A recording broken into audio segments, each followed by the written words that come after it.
Bom dia, Shalom Adonai. Nós estamos juntos para mais um momento de construção, mais um momento para aprendermos e para tratarmos sobre Jesus histórico, tá?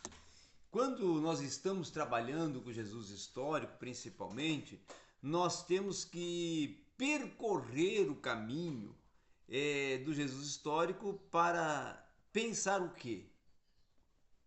Justamente para pensar e visualizar no que tange a mensagem e para nos importar para que aonde é que ela possa nos levar, tá? Assim sendo, esse é um desenvolvimento e uma proposta que nós podemos, segundo o Hakim Jeremias, não é? Nos atrever a percorrer confiantemente esse caminho, porque sem ter medo, inclusive, de que nós vamos nos meter, certo? Segundo o Hakim Jeremias, num empreendimento perigoso e sem saída. Então, desta forma, é que vai ocorrer um desenvolvimento de nós não virmos a correr um risco de desembocar outra vez na vida de Jesus subjetiva,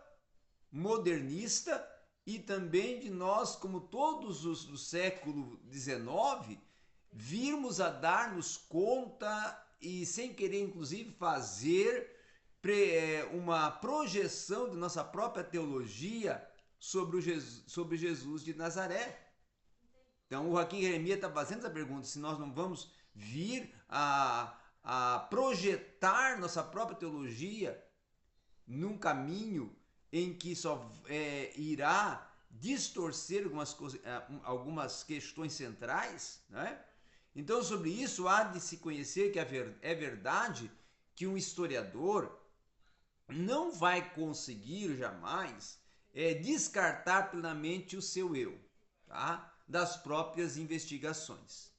E uma outra questão também, que essa fonte de erros nós não poderemos eliminar nunca completamente, porque se trata, claro, de humanos.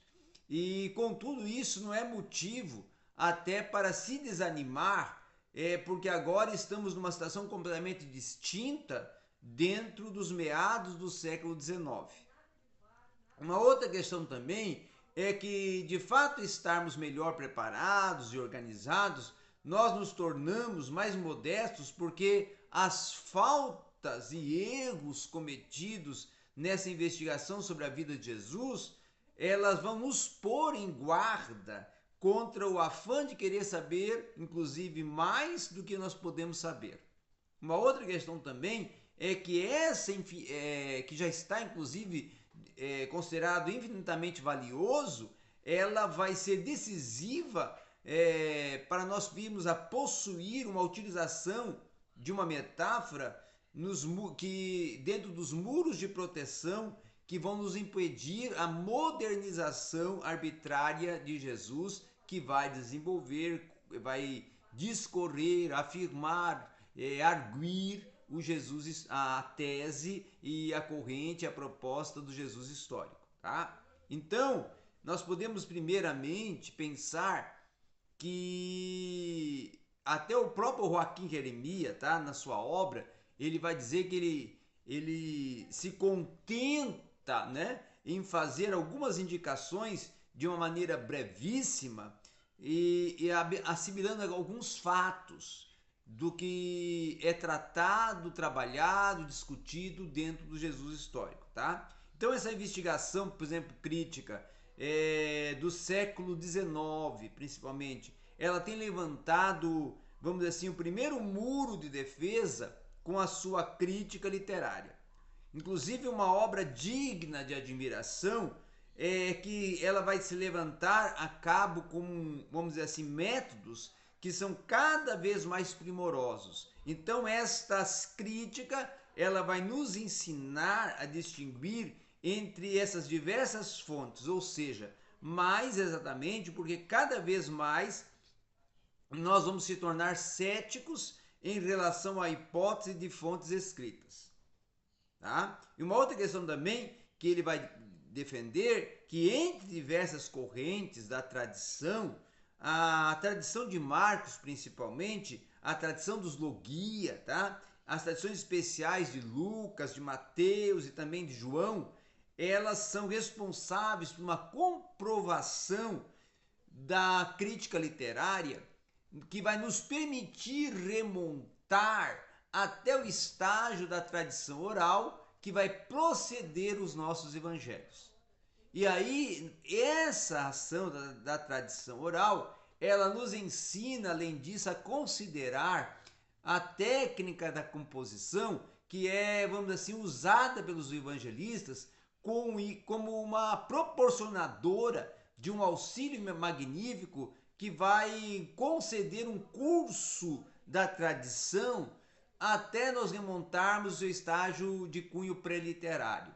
Então, um passo a mais, né, nesse desenvolvimento vai buscar as origens, a nos dar as histórias das formas, principalmente, que é uma proposta do Rudolf Bultmann, né, como uma tentativa, tá, de averiguar as leis com que se foram elaborados os materiais, tá?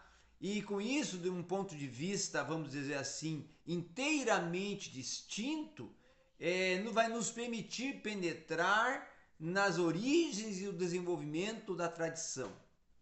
Então, muitos poucos vão saber, principalmente, que há uma essencialidade da história, das formas, que vai consistir em nos ajudar a descobrir um extrato helenístico que vai ser sedimentador, principalmente, sobre uma tradição palestina mais antiga. E aí nós vamos pensar também e ter que considerar um outro passo a mais neste caminho de retorno, que é justamente um caminho de retorno a Jesus, que vai nos permitir dar um estudo da história da própria época. E com isso, esse estudo histórico vai nos revelar um mundo em que Jesus viveu, como um proporcionador, inclusive, de ideias religiosas daquela época, dentro dos costumes da Palestina nos tempos de Jesus. E com isso, o mesmo pode ser dito do seu estudo da literatura e até de uma visão rabínica e apocalíptica, tá? Do judaísmo que é considerado tardio. E aí nós vamos ter a felicidade, inclusive, de viver na Palestina durante vários anos e poder se testemunhar por uma experiência própria a grande quantidade de luz que por meio desta vem a cair sobre os evangelhos. Tá? Então a importância da investigação da Palestina antiga, ela vai ser uma posição moderna que não vai consistir nem muito menos primordialmente em vez de ver como Jesus se encaixava em sua época.